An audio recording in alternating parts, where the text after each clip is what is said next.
Hey y'all, welcome back to Better with Biscuits. I'm Dylan and today we're going to be doing another Southern staple. The channel's called Better with Biscuits, but we all know that cornbread is just as Southern as a biscuit. And so I feel like we need to give cornbread its time in the spotlight, especially because it's December the 19th today. And the weather was really cold, but now, as you can see, I'm in short sleeves. We were freezing at Halloween. We were coldish kind of at Thanksgiving. Then between Thanksgiving and Christmas, it got really cold, like lows in the 20s at nighttime, which I know for people at other places, that's really not all that cold. But for Georgia, it's cold. But in true Georgia fashion, we're back now, highs in the low 70s. And I think it's going to be highs in the low 70s at Christmas. But it's okay. We're going to make the best of it. Cornbread. In the South, like with most things, people are particular about the cornbread. You can make it sweet. You can make it savory. You can make it thin. You can make it fluffy. To be honest, it depends on what I'm eating as to what kind of cornbread I want to go with it. So like there's like a couple soups we make that we want the, dare I say, little blue box of sweet cornbread. But this cornbread is just going to be like bread for the table. Like say if I cook pot roast, this is the cornbread we're going to have. If I cook collard greens, this is the cornbread we're going to have. So I'm not sure what everybody eats for Christmas, but I know New Year's is coming up and you got to have cornbread on New Year's. So we're fixing to do it right now. A couple videos back ago, I did a cornbread dressing video. That cornbread is different. That cornbread is from the package instructions. This cornbread is not from the package instructions. This is from Dylan's instructions, okay? In order to get started with this cornbread, first we need to talk about what we're going to cook it in. And like with most Southern goodness, it's going to be cooked in a cast iron skillet. You don't have to have a cast iron skillet to make this. You can cook it in a different kind of pan. But if you want that crunchy edge and bottom like I do, that's real good, we're going to use a cast iron skillet. And so there's a little trick. Well, it's not a trick. It's just how I make it. You watch other cast iron skillet cornbreads out there, videos out there, and they're going to make it different. Some of them make it the same as this. But it's just how they were kind of taught how to make it or what they prefer. I prefer doing it like this. I'm going to add 2 tablespoons of solid Crisco to my cast iron skillet. My hands are clean. If your hands ain't clean, don't be cooking. And so what I like to do to get this shortening melted and the pan hot is I put the shortening in the pan cold and I stick my pan in the oven cold, and I'm going to set the oven to 450 degrees and I'm going to let this melt and the pan get hot the entire time that oven is preheating. While the oven's preheating and while the pan's getting hot and the shortening's melting, wow, and the shortening is melting, I'm going to be mixing up the batter. But my oven takes just a little bit of time to get up to 450, so I'm going to let it get started and then I'll be back when it's almost there and we'll start mixing up the cornbread. All right, a couple things I need to point out while I'm still waiting for the oven to preheat and the shortening to melt. We're cooking this cornbread in a cast iron skillet. Now, you do what you want to do in your house, but in my house, I have a cornbread skillet. Nothing gets cooked in that cast iron skillet besides cornbread, and occasionally, if I run out of room for biscuits on my flat griddle, I'll cook them in that cast iron skillet, but I have got that pan seasoned to where nothing sticks to it, especially cornbread. I am not going to make cornbread and have it stick. That is, oh, that will send me. So just a word to you from me. If you're going to make cornbread in a cast iron skillet, I would suggest you have a pan designated for cornbread or bread.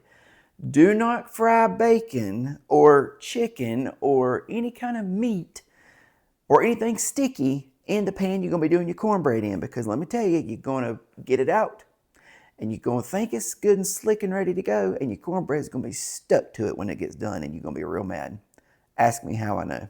So I've had that skillet since we've been married. Me and Kimberly got married in 2016, so it's almost coming up on 10 years old, which is not a long time in the life of a cast iron skillet, but 10 years of cooking mostly bread in it, it's pretty slick and ready to go. So that's my word of caution or advice to you, is have a pan designated to cornbread for a no-fail cornbread. Okay, all right, so the oven's at 350, so we're waiting for it to get to 450, but we can go ahead and get started on the batter. Basically, it's just a ratio, okay? I'm cooking I think a 10-inch skillet of cornbread. If you want a bigger skillet or you want it thicker, increase the ratio. But for this, I'm going to do a heaping 2/3 cup scoop of self-rising cornmeal mix. Yes, I'm using a cornmeal mix, but that's not all I'm using. Because I find, like with the cornbread that is just made for dressing, it's a little too gritty for my taste, for my liking, just to have as like a side bread. I want a little smoother texture, a little less grit to it. I still want it to be cornbread, but I want it less gritty. So I do 2 parts of self-rising cornmeal mix. It doesn't matter what brand you use. Find one you like and use it. And then I'm going to do a heaping 1/3 scoop of self-rising flour. I'm going to say it again. The cornmeal is a heaping 2/3 scoop. The flour is a heaping 1/3 scoop, both being self-rising. Self-rising cornmeal and self-rising flour. And now for the flour, y'all already know I like White Lily. I swear by it. Okay, so if you were using just the cornmeal mix, you might not add much salt to it.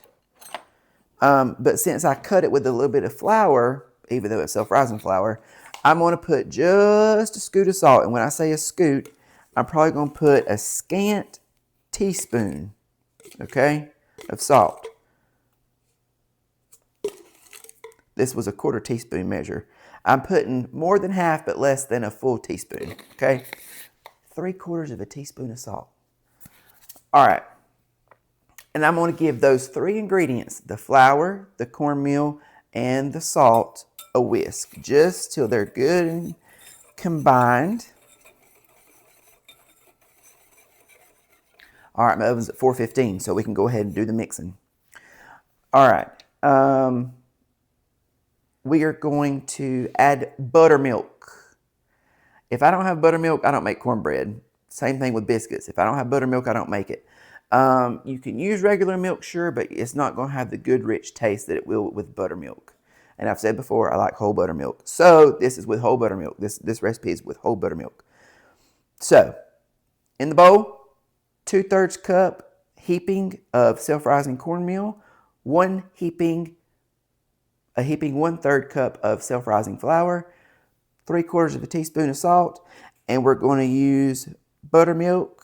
And I have a cup measured out. I'm going to put a little bit of it. I won't put all of it. You can add 2, but you can't take out. And sometimes, depending on the temperature of your house and how you hold your eyes and your mouth, you might need more, you might need less. It just depends. All right, I've made a mess already. All right, now that's a little thick. So what I'm going to do, see, that's way too thick. What I'm going to do is actually I'm going to put a 1/4 cup of water in there. Okay. All right, real sorry. My microphone went out almost at the end of that last clip. So I'm inserting this to let you know I'm going to do a voiceover to explain what I'm doing in the last little bit of that clip. And then I'm charging my mic as we speak now. And so it'll be ready to go for the rest of the video. Sorry. So we're going to take the pan out of the oven with the preheated solid shortening. We're going to dump the oil into the mixture. And then we're going to carefully, I didn't do a very good job of being careful here. We're going to carefully, once we have it mixed up, put it back in the pan, smooth it out, and pop it back in the oven at 450 for about 20 to 25 minutes or until completely golden brown, depending on how quick or slow your oven cooks. All right.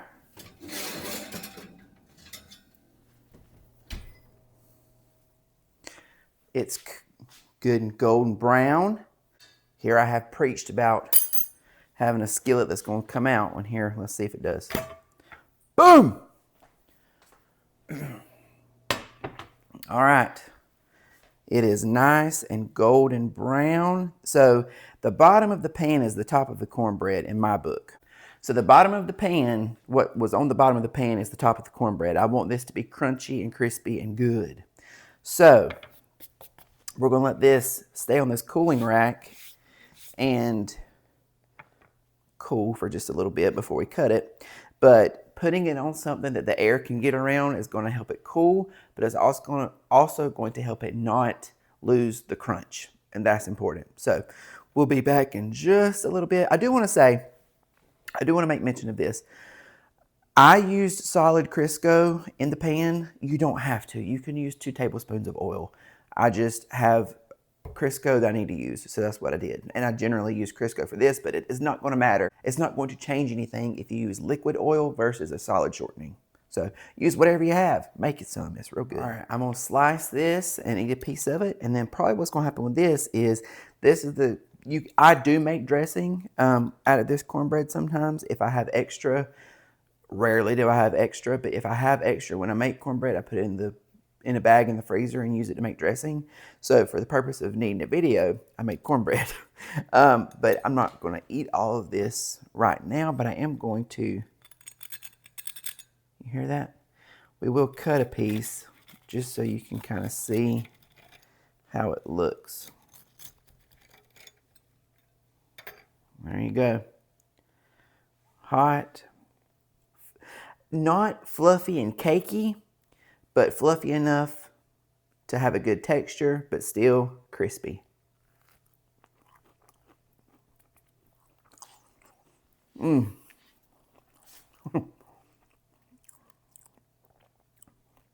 That's good. That is good.